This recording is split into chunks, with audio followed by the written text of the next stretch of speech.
श्रीलक्ष्मी श्रीमहालक्ष्मी क्षीरसागर कन्यका उत्तिष्ठ हरिसम्प्रीते भक्तानां भाग्यदायिनी।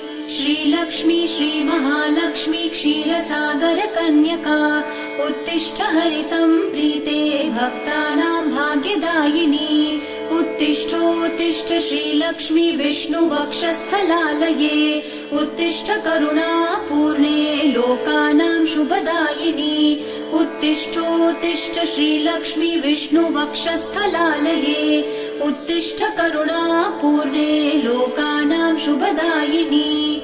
श्रीपद्ममध्यवसिते वरपद्मनेत्रे श्रीपद्महस्तचिरपूजित पद्मपादे श्रीपद्मजात जननी शुभपद्मवक्त्रे श्रीलक्ष्मी भक्तवरदे तव सुप्रभातम्।